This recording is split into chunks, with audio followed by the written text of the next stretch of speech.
7 रङ एउटै आकृति, हरेक दिन फरक प्रस्तुति। कार्यक्रम इन्द्रेणी। नमस्कार श्रोता, न्यूज डेस्कको नियमित प्रस्तुति इन्द्रेणीमा स्वागत छ यहाँलाई। इन्द्रेणी अन्तर्गत आज मंगलबार एकजना संघर्षशील व्यक्तिको जीवन वृत्त लिएर म इन्द्रलक्ष्मी उपस्थित भएकी छु।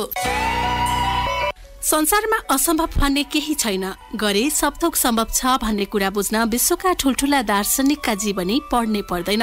हाम्रै गाउँ टोल समाजका केही व्यक्तिको दैनिकी मात्रैले पनि ठूलै ज्ञान प्राप्त गर्न सकिन्छ। फेरि मानिस कहिले पनि असफल हुन चाहँदैन, एकपछि अर्को गर्दै सफलताका पाइलाहरू अघि बढिरहोस् भन्ने चाहनामा अनेकन कोसिस उसले गरेकै हुन्छ। तर आज हामीले प्रस्तुत गर्ने पात्र भने सफलतालाई गौण अनि त्यसका लागि गर्ने कर्मलाई नै वास्तविक सफलता मान्छ। कामले नाम अनि प्रसिद्धि दुवै दिने र तिनैले सगरमाथाको पल जोगाइराख्नेमा यिनी आश्वस्त छन्।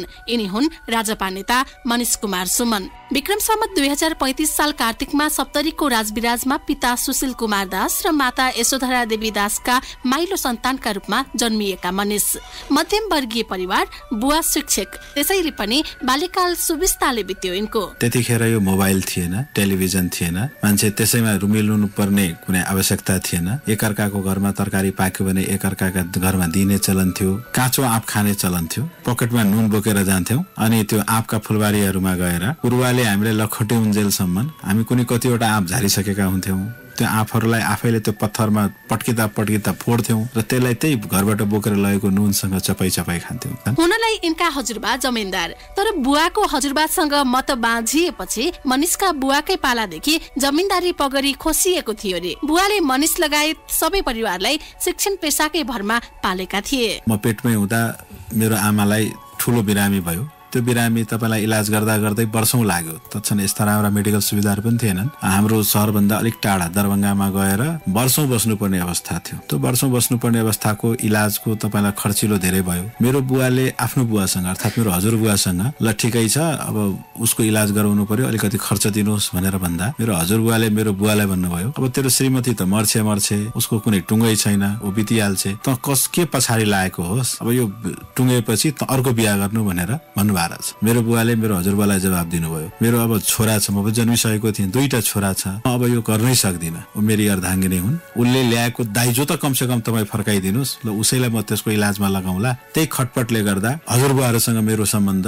म 12 वर्ष 13 वर्षको उमेर हुँदासम्म धेरै राम्रो रहेन मेरो बुवाहरूको। मेरो बुवा शिक्षक हुनुहुन्थ्यो, अब अवकाश प्राप्त हुनुहुन्छ। शिक्षक भएकोले सरकारी जागिरे थियो, सामान्य थियो, धेरै हुने खाने, हामी धेरै ठुल्ठुलै कुरा त गर्न सक्दैनथ्यौं। हजुरबुवाको पालाको त्यत्रो जग्गा जमिनदारी हामीले 12-15 वर्षको उमेरसम्म मैले त उपभोग गर्न पाइनँ। पढाइ लेखाइ बोलाइ र खेलाइमा समेत अब्बल मनिषलाई सानैदेखि जे काम गरे पनि सबैले चिन्ने र प्रसिद्ध हुने काम गर्नुपर्छ भन्ने लाग्थ्यो। म वक्तृत्व कला प्रतियोगितामा 2-3 चोटि त सप्तरी जिल्लामै फर्स्ट गरेँ र त्योभन्दा पहिले पनि म बरु राम्रो बोल्थेँ, यो केटो राम्रो भाषण गर्छ भन्ने जस्ता कुराहरू। बच्चामा मैले एउटा मित्रलाई भनेको थिएँ, हेर्नु मुरली नाम रहेछ, त्यो साथी अहिले भेट्छ मलाई भन्छ, म एक दिन त फेमस हुन्छु।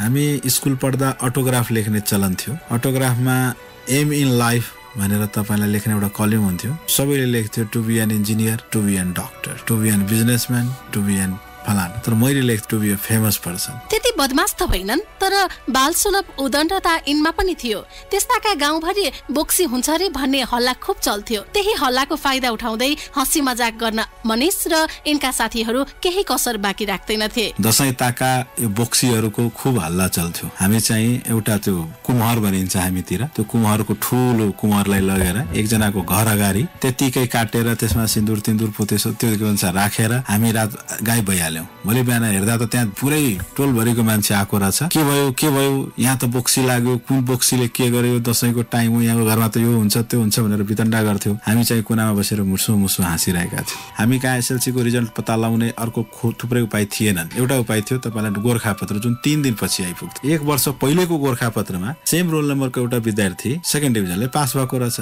हामीले त्यो 1 वर्ष पुरानो गोरखापत्र उसको बुवालाई लगेर देखायौँ, हेर्नुस् काका, तपाईको किशोर त सेकेन्ड डिभिजनले पास भएको रहेछ। त्यो किशोर भन्ने हाम्रा मित्र पासै हुने लायकका थिएन। उनी त बीच रोडमै चौकी लगाएर खाट लगाएर आते जाते सबैलाई बोलाइ ए सुन्नुस् फलानु बाबु हेर्नुस् न मेरो किशोर त पास भयो, अब यसलाई कहाँ पढाउने, कसैले विराटनगर पढाउ भन्थ्यो, कसैले काठमाडौँ पढाउ भन्थ्यो। धेरै रमितो भयो। 3 दिनपछि साँच्चैको गोरखापत्र आउँदा उक्त विद्यार्थी फेल थिए। फेल भएपछि डन्टा लिएर हामीलाई टोलभरि लखेडी हिँड्नु भएको थियो। पढाइमा अब्बल थिए मनिष, खेलकुद त्यसमा पनि क्रिकेटका राम्रा खेलाडी भनेर स्कुलभरि चिनिन्थे। मलाई याद छ म 4, 5 यो 2वटा कक्षामा 1 रोल नम्बरको विद्यार्थी थिएँ। अर्थात् सबभन्दा राम्रो विद्यार्थीलाई 1 रोल नम्बर दिइँदो रहेछ। क्रमशः 2, 3 तत्क्षण दिइन्थ्यो। तर सधैँ मैले त्यो 1 रोल नम्बरकै मेन्टेन त गर्न सकिनँ त्यो स्ट्याटस। तर पछि पनि मलाई याद छ मैले 4 रोल नम्बर भन्दा पछि कहिले गइनँ। इन्टरमिडिएटसम्म सेकेन्ड डिभिजन कहिले रहिन।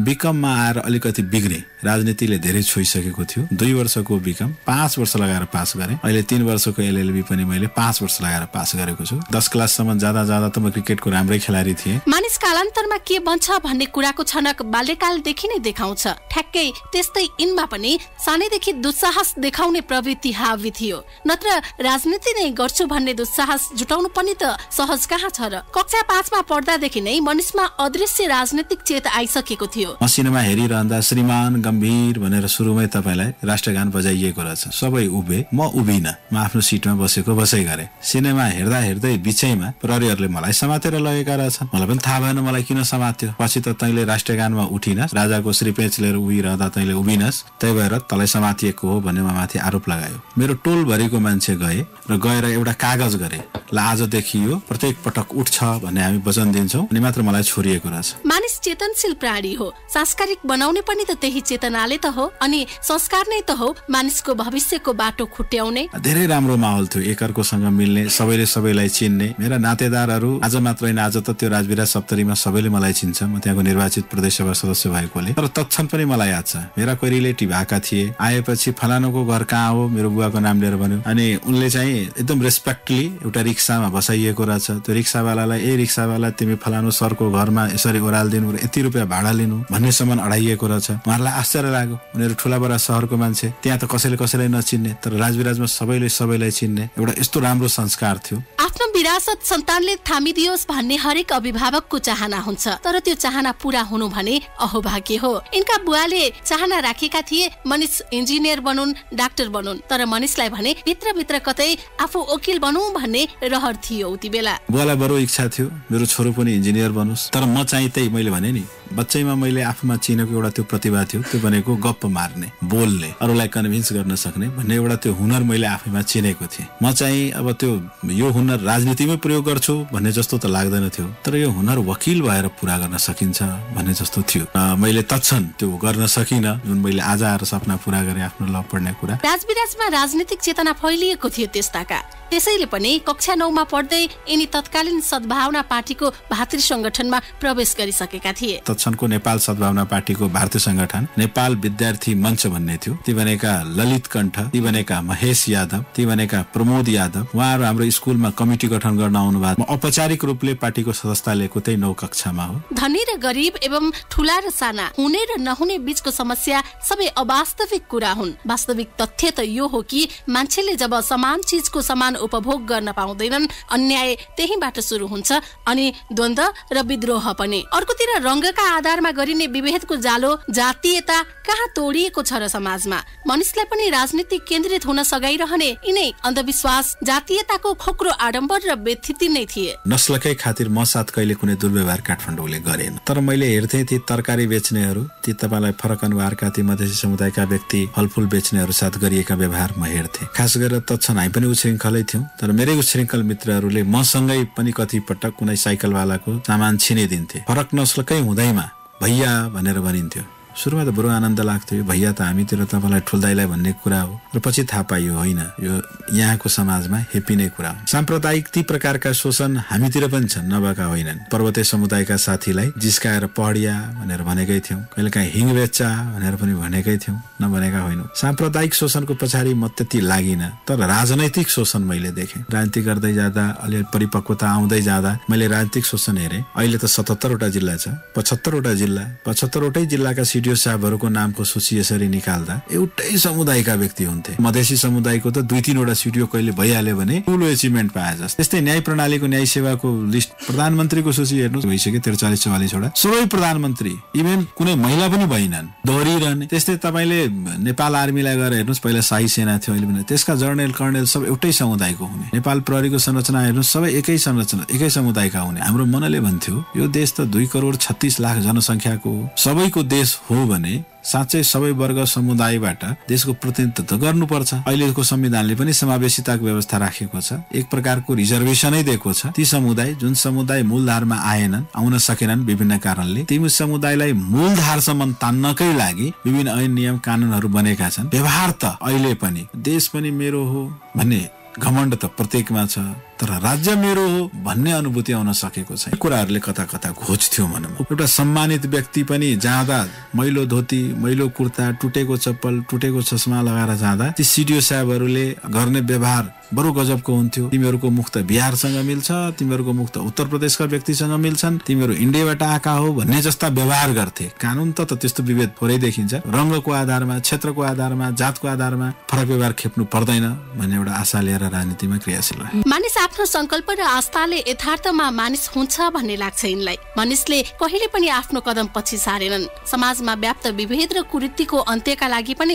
मानिस समतामूलक समाज निर्माण गर्छु भन्ने दृढता लिएरै राजनीतिमा सक्रिय बन्दै गए। निरन्तर सद्भावना पार्टी तत्क्षण एकदम मधेसी साथ हुने सबै प्रकारका विभेदहरूको नेतृत्व गर्थ्यो। ती विभेदका कथाहरू पढ्दै गयौं। पछि म पढ्न काठमाडौँमा आउँदा काठमाडौँमा पनि मैले ती साम्प्रदायिक शोषणहरू हेरेँ। तत्क्षण तपाईलाई अस्कल क्याम्पसमा हाम्रा साथीहरू पढ्दै, तिनीहरू मधेसी भएकै नाताले हेपिन्थे, मधेसी भएकै नाताले ती होस्टेलहरूमा तिनीहरू साथ फरक व्यवहार गरिन्थ्यो। हामी पनि यसो शङ्करदेवतिर पढ्थ्यौँ। मधेसी भएपछि, अनुहारै कालो भएपछि हामी कता कता बाइकाटेड हुन्थ्यौँ। फरक नस्लको मान्छे हो, ती व्यवहारहरू पनि त्यस्तै हुन्थे। तर ती कुराहरूले राजनीतिमा झन् गाँजिँदै गयो र राजनीति हो लागेपछि 9 कक्षादेखि आजसम्म मैले कुनै पनि पार्टीको क्रियाशीलतामा पछाडि परेको छैन। मधेसका अग्रज अनि सबैले मानेका गजेन्द्र नारायण सिंह समेत मनिषको कामबाट निकै प्रभावित थिए रे। तब त मनिष आफ्ना राजनीतिक पिता उनै गजेन्द्र बाबुलाई मान्छन्।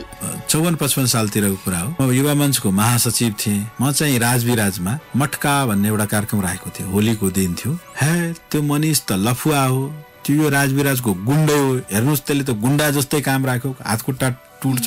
यो पार्टीले गर्ने काम हो, राजनीतिक काम हो, त्यो त एकदम बिग्रेको केटो हो भनेर भन्नुभयो। राज गजेन्द्र बाबुले मलाई बोलाउनु भयो। आश्रम थियो उहाँको, सप्तरी सेवा आश्रम। सुरुमा त गाली नै गर्न थाल्नु भयो। तपाईले के गर्न खोजेको, यो के गर्न खोजेको। तर मेरो त्यो वाचन शक्ति सुनेर मैले भने, अध्यक्षजी, यो भगवान श्री कृष्णले सुरु गरेको एउटा प्रथा हो। समाज परिवर्तन हुँदै जाँदा यो लोप भएर गएको हो। हामी जस्तै यस्ता युवा अभियन्ताले यसलाई निरन्तरता दिएनौं भने मटका भन्ने के हुन्छ, यस सिनेमामा हेर्नु बाहेक त विकल्पै रहन्न। त्यही भएर मैले अध्यक्षजी समाजको त्यो राम्रो पक्षको निरन्तरताको लागि मैले यो कार्यक्रम राखेको छु भनेर भन्दा गजेन्द्र बाबु अत्यधिक प्रसिद्ध हुनुभयो। तुरुन्त 5000 रुपियाँ निकालेर दिनुभयो मलाई। ल ल्याऊ, भव्यताका साथ गर। जिलेबी बनिरहेको थियो, अझै जिलेबी बनाऊ, त्यसको पुरस्कार तपाईलाई थोरै पैसा राखिएको थियो, ल त्यहाँ 1000 झुन्ड्याइदेऊ भन्ने जस्ता बडा भव्यताका साथ गर्यौं। अर्को कुरा याद, म राजविराजमा एउटा कार्यालय खोलेको थिएँ, युवा मञ्चको कार्यालय। ड्राम माथि, त्यो अफिसको अगाडि 4वटा ड्राम राखेको थियौं। त्यो ड्राम माथि क्यारम बोर्ड राख्थ्यौं। त्यो क्यारम बोर्ड खेल्थ्यो। एनी टाइम क्यारम बोर्ड खेल्न त्यहाँ 10-20 जना त खेलाडी हुन्थे। अझै 10-20 जना हिन्ट दिनेहरू झुन्डिरहन्थ्यो। त्यस्तै मेरो अफिसमा तपाईलाई चेस हुन्थ्यो, शतरञ्ज, लुडो हुन्थ्यो। यो पनि गएर कसैले गजेन्द्र बाबुले सुनाएको रहेछ। हेर्नुहोस्, तपाईले कसलाई बनाइदिनु हो त्यो महासचिव। त्यहाँ त खाली केटाहरू लगेर त्यहाँ कहिले कोही लुडो खेल्छ, कोही शतरञ्ज खेल्छ, कोही तपाईले त्यो गर्छ। उ त बिग्रिसक्यो, यो त पार्टीको इम्प्रेसन बिग्रियो भनेर भने मलाई बोलाएर भन्नु हो, मनिष तपाईको म भोलि कार्यालय आउँछु। मेरो लागि बरु अचम्मको कुरो थियो। उहाँ न लुडो खेल्ने, न उहाँ चेस खेल्ने, न उहाँ क्यारम बोर्ड खेल्ने। आएपछि छरछिमेकसँग मागेर हामीले टेबल कुर्सी यसो सजाइदियौँ, राख्यौँ। त्यहाँ उनले त्यही जसले मेरो कम्प्लेन गरेको थियो त्यसलाई चिनितै गरेर भन्नुभयो, यो युवाहरूको कार्यालय हो। कार्यालय भनेपछि 10-20 जना आउनै पर्ने एउटा वातावरण बनाउनु पर्छ। र यसको लागि यहाँ पुस्तक राखेर, पत्रिका राखेर हुँदैन। युवाहरूले त चाहेकै यही क्यारम बोर्ड हो। त्यही भएर ठिक छ, ल 2टा क्यारम बोर्ड अझै किन भनेर मलाई सहयोग गर्नुभयो। उहाँ नभेटेको भए त सायद म पनि अहिले कहाँ हुन्थे। कार्ल मार्क्सले भनेका थिए संसारको व्याख्या त सबैले गरे, गाठी कुरा त यसलाई बदल्नु पो हो। ठ्याक्कै यही भनाइ मनिषलाई पनि जीवनमा अघि बढाउने गुरु मन्त्र बन्यो। तर समाज बदल्न कहाँ सजिलो छ र? मनिष आफ्नै भोगाई यसरी सुनाउँछन्। हामी घरमा एउटा कामदार राख्छौं, कहिले कोही फेरिनुहुन्छ। मेरो मम्मीले सोध्नुहुन्छ तेरो जात के हो, उसको जात सोधेर उसलाई रोजगार दिनुहुन्छ। फरक जातको व्यक्ति छ अथवा उनले धोएर गएको भाँडालाई मेरो आमाले फेरि पखाल्नुहुन्छ अनि मात्र किचनभित्र भित्र्याउनुहुन्छ। म कतिचोटि सम्झाउँछु, म त सबै दलितको घरमा खाइसके मम्मी, तपाईँ मलाई किन छिर्न दिनुहुन्छ? त नेता होस्, त त्यस्तो भइस् भने म पनि त्यस्तो हुनु। मैले आफ्नै आमालाई त्यो कन्भिन्स गर्न सकेको छैन। मैले उनलाई जहिले सुनाउँछु मुलुकी ऐनमा यो लेखेको छ, तपाईँलाई दण्ड लाग्छ, यो लाग्छ, छोड त दण्ड दिने भइस्, त नेता भएर बिग्रिस् भनेर त्यो हप्काउनुहुन्छ। समाजमा अझै पनि जातीयताको जरो उखेलिएको छैन। त्यो ताका अझै परिस्थिति विकराल थियो। आफू कथित उपल्लो जातको भएको दम्भलाई शून्यमा झार्दै यिनका दाजुले नामको पछाडि दास प्रतिस्थापन गर्दै सुमन थपे। क्रमशः मनिष र कान्छा भाइले समेत त्यसैलाई अनुसरण गरे। अनि यो थर राख्नु हुँदैन, थर राख्यो भने भविष्य बिग्रिन्छ भनेपछि मेरो दाइले रोजेको यो थर हो सुमन। त्यही भएर दाइले पनि आफ्नो नाम सुमन राख्नुभयो, सन्दीप कुमार सुमन। म मनिष कुमार सुमन, मेरो भाइ विनित कुमार सुमन। मनिष राजनीतिलाई सर्वस्व सुम्पिएर हिँडेका थिए, तर यिनका परिवार भने त्यति सन्तुष्ट थिएनन्। कतिसम्म भने पढ्न काठमाडौँ पठाएको छोरो राजनीतिमा लागेरै फेल भएको खबरले बुवा यति रुष्ट भए कि खर्चै पठाउन छोडिदिए। म राजनीतिमा हुमिसकेको कुरा मेरो बुवा मम्मीले म बीकममा फेल भएपछि थाहा पाउनु भएको रहेछ। सुरुमा त यो त ठिकै छ, तर जब मेरो रिजल्ट माग्नुभयो, म काठमाडौँ पढ्दाखेरि खर्च आउँथ्यो, रिसाएर एकपटक खर्चै बन्द गर्नु। तँलाई हामीले पढ्न पठाएको थियौँ, त त्यहाँ गएर बिग्रिस, म एउटा शिक्षक यत्रो जोग गरेर तेरो खर्च दिन्छु, त चाहिँ त्यहाँ राम्रो पढ्दैनस् भनेर गाली गरेपछि मेरो खर्च बन्द गर्नुभयो। त्यसपछि मैले यहाँ ट्युसन पढाएँ, तर ती राजनीतिक गतिविधिहरू मैले बन्द गरिनँ। काठमाडौँको बसाई सजिलो कहाँ थियो र? कहिलेकाहीँ यस्ता दिन पनि आउँथे जुन दिन भोकै रात बिताउनुको विकल्प हुँदैन थियो। हामी 3टै दाइ भाइ बस्थ्यौँ सँगै। दाइलाई लाग्थ्यो मनिषसँग पैसा छ, मलाई लाग्थ्यो मेरो भाइसँग पैसा छ, तर एक्चुअली 3नै जना रित्त भइसकेका थियौँ। अब बेलुका खाना पकाउने बेलामा ल तरकारी लिएर आइज, मसँग छैन दिनुस् न, मसँग छैन भनेर थाहा पाइयो आज त तरकारी किन्ने पैसा पनि। हामी मट्टी तेलको स्टोभमा खाना पकाउँथ्यौँ। मट्टी तेल पनि थिएन त्यो दिन हामीसँग।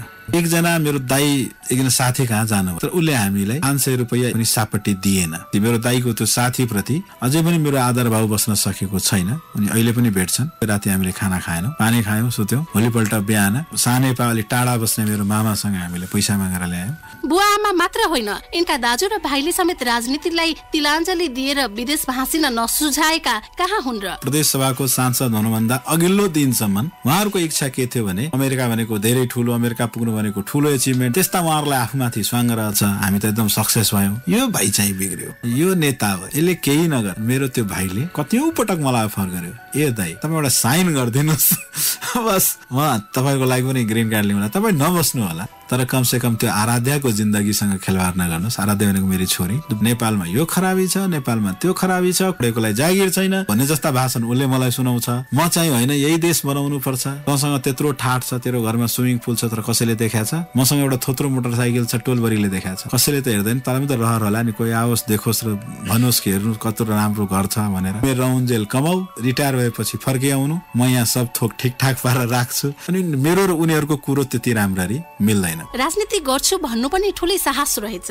यिनले त्यो साहस त गरे, तर घर परिवार मात्रै होइन, पार्टी पंक्ति भित्रै पनि जातीयतादेखि आफ्ना मान्छे हुनेको हाली मुहाली साँच्चै चुनौती निकै थियो यिनका लागि। मलाई केही ठुलो इच्छा छ भन्ने पनि छैन, तर कसैले मलाई समुदायकै लागि, जातकै लागि, रङ्गकै लागि मलाई जब बाइकाट गरिदिन्छ तत्क्षण लाग्छ। राजनीतिमा थुप्रै पटक म पनि केही चिजको उम्मेदवार हुन्छु, त्यो उम्मेदवार अब बिना केही कसैको तजबिजमा मलाई छाटिन्छ। कसैलाई मैले कुनै नेतालाई मलाई मन पराउनु हुन्न, त्यही भएर यो मान्छेलाई अवसर दिनु हुन्न भन्ने जब गरिन्छ अनि खिन्नता बोध हुन्छ। त्यो खिन्नता मैले अहिले पनि खुलेरै भनौँ, मैले प्रदेश सभामा मैले देखेँ। म सुरुमा मुख्यमन्त्री प्रचारित व्यक्ति थिएँ, मेरो पार्टीले मुख्यमन्त्रीको अवसर पाएन, सभामुख प्रचारित व्यक्ति थिएँ, तर मलाई अल्पसङ्ख्यक र नेतृत्वकर्ताको जात नभएकै खातिर मलाई छाटियो भन्दा पनि हुन्छ, अथवा प्रष्ट बोल्ने, पार्टीमा क्रान्तिकारी कुराहरू बोल्ने, यो धेरै बोल्छ भन्ने आरोपकै खातिर पनि छाट्यो भन्दा पनि हुन्छ। अर्थात् अवसरहरूबाट किन वञ्चित गराइएको रहेछ भने मधेसको राजनीति जातिगत रूपले गाँजिएको छ। धेरै बहुसंख्यक जातिहरूलाई बढी बढावा दिने। अल्पसंख्यक जाति त के हो र, यो त अल्पसंख्यक समुदायको व्यक्ति हो, यसलाई त प्रमोट नगर्दा पनि हुन्छ। अर्थात् मुखमा सबैले तपाईँ धेरै राम्रो हुनुहुन्छ, तपाईँ क्षमतावान हुनुहुन्छ, तपाईँ जस्तो व्यक्ति त त्यहाँ नेतृत्व लिनै पर्छ भन्ने जस्ता डिपी दिने, तर साँच्चै बन्द कोठामा निर्णय गरिरहनु पर्दा आसे पासे आफन्त नाता गोता जातका आधारमा मूल्याङ्कन गर्ने, रान्तिमा यो बरु खिन्न लाग्दो कुरा हो। कर्म गर फलको आशा नगर भन्ने उक्तिलाई मनिषले सदैव आत्मसात गरेका छन्।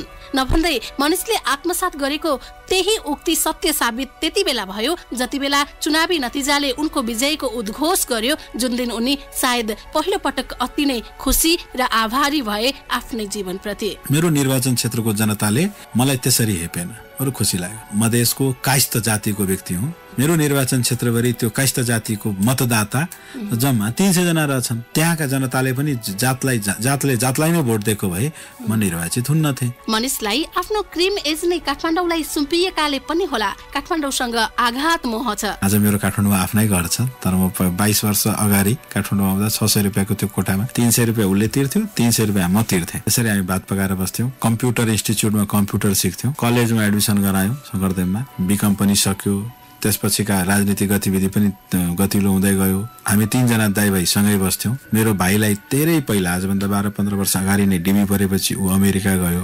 पछि दाइ पनि अमेरिका जानुभयो। म एक्लो भएँ। विवाह भयो, श्रीमती पनि यहीँ आई। संयोगले यहीँ नेपाल आयल निगमको केन्द्रीय कार्यालयमा उसको जागिर छ, तत्सम पनि काठमाडौँ छोड्न मिलेन। एउटै छोरी छ, संयोगले त्यो छोरी पनि यहीँको सेन्ट जेभियर स्कुलमा पढ्छे। त्यही भएर काठमाडौँसँग अगाध सम्बन्ध रह्यो। अहिले फेरि चुनाव जितेपछि अहिलेको कार्यक्षेत्र अलि सप्तरीतिर बढी गाँसिएको छ। वनको काँडालाई तिखार्न पर्दैन, कसैले नतिखारे पनि घोच्ने धर्म निर्वाह गर्न काँडाले कहिले बिर्सिदैन। समय, परिस्थिति र तिनैबाट प्राप्त अनुभव र भोगाइले मनिषलाई पाइन लगाउँदै गयो। म निर्वाचित भएको मितिभन्दा पहिलेसम्म मेरो बुवालाई कमसेकम यसको के हुन्छ भन्ने चिन्ताले जहिले पनि उहाँलाई ग्रसित हुनुहुन्थ्यो। म घरै किन्दा पनि मेरो बुवाले मलाई लाग्छ मेरो दाइ वा मेरो भाइलाई धेरै आर्थिक सहयोग गर्नु परेन होला र आफ्नै बाटो लागे, आफैले समृद्धि प्राप्त गरे। तर मलाई मेरो एउटा घर भइदिएको भए हुन्थ्यो, मेरो छोरीको पढाइ खर्च मै तिर्छु भन्ने जस्ता उनका इच्छा हुनुहुन्थ्यो। यी सबै किन थियो भने यो केटो केही गर्छ जस्तो लाग्दैन, यसको जिम्मेवारी मैले लिनै पर्छ भन्ने जस्ता एउटा हीनता बोधले ग्रस्त रहनुहुन्थ्यो उहाँ। तर म निर्वाचित भएपछि मैले मेरो बुवाकोमा पनि ठुलै गौरवान्वित महसुस गरे। होइन, ठिकै बाटोमा लागेको छ भन्ने। अहिले खास गरेर म अस्ति भर्खर यहाँ आउनुभन्दा अगाडि मेरो क्षेत्रमा कर कार्यालय थिएन। मेरो जिल्लाको मान्छेहरू, पुरै जिल्लै 70 जिल्लाकै मान्छेहरू कर बुझाउन, करमा आफ्नो फर्मलाई दर्ता गराउन अथवा रिन्यू गराउन तपाईलाई छिमेकी सिरा जिल्लाको लाहान जानुपर्ने थियो। जान्थ्यो, एउटा कागज कम रहन्थ्यो, फर्केर आउँदा फेरि दोहोऱ्याएर दोस्रो दिन जानुपर्ने थियो, धाउनु पर्ने कार्यक्रम थियो। हाम्रो क्षेत्रको जनताको ठुलो थियो एउटा कर कार्यालयको यहाँ शाखा पनि स्थापित गराइदिए हुन्थ्यो तैँले भनेर मलाई जहिले घचघचाइरहन्थे। पहल गरे, मैले गएर यहाँ मन्त्रीजीहरूलाई निवेदन गरेँ। अस्ति भर्खर त्यहाँ कर कार्यालय स्थापना भएको छ। अनि देखाएका ती खुसीहरू प्रति मेरो बुवा पनि गौरवान्वित हुनुभयो। होइन, यसले केही गर्छ भन्ने छ। मेरो राजविराजमा जहाँ घर छ, मेरो घरको अगाडिको बाटो कहिले जीवनमा मेरो बुवाले धेरै राम्रो जुत्ता अथवा धेरै राम्रो चप्पल बर्खाको महिनामा लाउनै नसक्ने खाले रोड थियो। त्यो सडकमा निर्वाचित भएपछि अस्ति संसदीय विकास कोषले केही पैसा दियो। हुन त मैले आफ्नै घर अगाडि भन्दा पनि अन्य ठाउँलाई प्राथमिकता दिनु पर्थ्यो, तर मैले बुवाहरूको त्यो टोल भैयाहरूको मैले आँखामा देखेँ। उनीहरूको इच्छा र चाहिँ यो मान्यले यसपटक यही रोड बनाइदिएको भए हुन्थ्यो। मैले अन्य आलोचनालाई सहनु पर्छ भनेर सहौँला भनेर मैले त्यही रोडमा खर्च गरेँ। आज त्यो रोडमा हिँड्दाखेरि मेरो बुवालाई पनि मेरो छोरोले बनाएको भन्ने गौरवान्वित मैले महसुस गरेको छु। आफ्नो कर्मकै कसीमा जनताको आफूप्रति विश्वास झाँगिँदै गएको मनिषको बुझाइ छ। कतिसम्म भने बिहेको सवालमा समेत यिनको कामलाई सम्मान नगरिदिएका हुन् यदि यिनका ससुरालीले भने सायदै यिनको बिहे सम्भव थियो। मेरो जातमा कसैले मलाई केटी दिइरहेको थिएन। केटो गर्छ के त राजनीति गर्छ।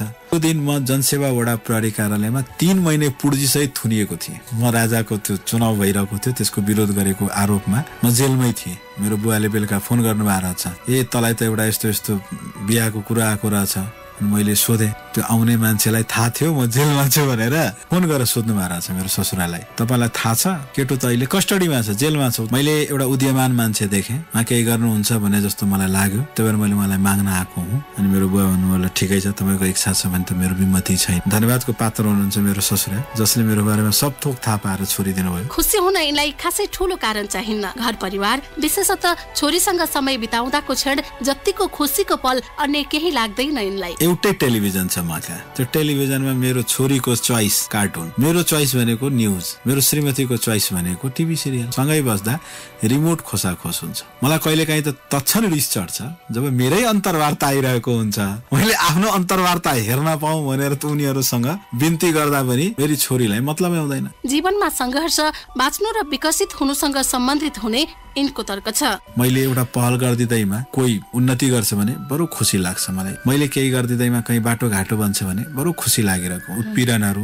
ती रङ्ग र क्षेत्रकै आधारमा हुने ती शोषणहरू हाम्रो यो 29 वर्षीय राजनीतिक कालमा सुरुका दिनमा थुप्रै थिए। अहिले आएर त्यो कता कता निर्मूल हुँदै गइरहेको छ। पल्टेर हेर्दा सधैँ विरक्तिने अवस्था छैन। थोरै युवा राजनीतिक तर्फ आकर्षित छन्। त्यस्तो समयमा पनि समाज परिवर्तन गर्न हामीले निर्वाह गरेको भूमिका फर्केर हेर्दा खुसी लाग्छ। जीवन नै संघर्षको पर्यायवाची हो भन्ने मनिष प्रदेश सांसदमा चुनिएपछि जीवनको वास्तविक संघर्ष र चुनौती सुरु भएको ठान्छन्। यहाँसम्मको यात्रामा यिनी आफ्नो परिवारको साथ र समर्थनलाई आफ्नो निरन्तरताको एकमात्र राजको रूपमा व्याख्या गर्छन्। उहाँहरूको सपोर्ट नभइदिएको भए राजनीतिमा साइदै लाग्न सकिन्थ्यो। त्यसपछि राजनीतिमा आम्दानी हुन्न, भ्रष्टाचारै गरे भने अर्कै कुरा हो, कसैलाई ठगे भने अर्कै कुरा हो। नभए राजनीतिमा अहिले म सांसद छु, मेरो त एउटा केही तलब पनि छ, तर 29-30 वर्ष यो जिन्दगीमा त मेरो कहिले कुनै प्रकारको ठोस तलब त थिएन। त्यतिखेर अर्थको ठूलो आवश्यकता हुँदो रहेछ। मनमा चित्त दुखे पनि, ल यो छोरो बिग्रेकै छ भनेर मनमा चित्त दुखे पनि त यो राजनीति नगर भनेर उहाँहरूले कहिले भन्नु भएन। यही अठोट रहेछ भनेपछि मेरो अठोटलाई साथ दिने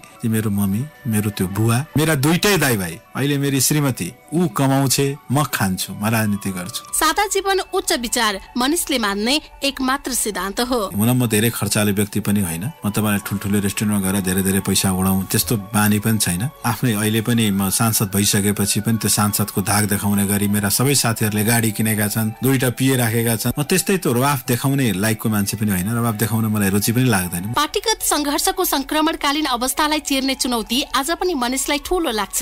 अस्तित्वसँग जोडिएको गहन विषय भएकाले पनि होला पार्टीको सेफ ल्यान्डिङको तीव्र चाहना यिनमा छ। आफ्नो काँधमा ठूलो जिम्मेवारी रहेकाले आगामी दिनमा वा भनौं अन्तिम साससम्म पनि जनताको लागि जीवन समर्पित गर्ने मनिषको चाहना छ। त्यो संघर्ष धेरै लामो छ, अहिले पनि संघर्ष जारी नै छ।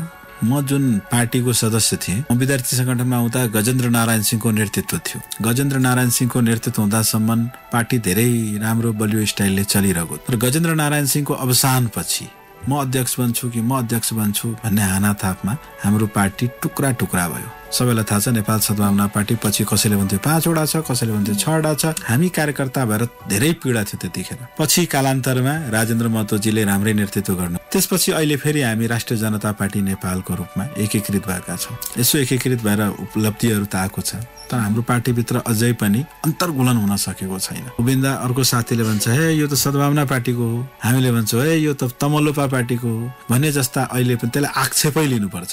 त्यो एकअर्का प्रतिको आरोप र आक्षेप हुन्, अन्तर्गुलित भइसकेको छैन। एउटा महाधिवेशनको इन्तजार छ, महाधिवेशन होला त्यसपछि थाहा होला। हौस् त श्रोता, कार्यक्रम इन्द्रेणी अन्तर्गत संघर्षको कथाको आजको निर्धारित समय सकिएको छ। अर्को मंगलबार यस्तै संघर्षशील व्यक्तिको जीवन वृत्त लिएर उपस्थित हुने नै छौं। तबसम्मलाई न्यूज डेस्कका सम्पूर्ण सहकर्मीसँगै म इन्द्रलक्ष्मी बिदा हुन्छु। नमस्कार।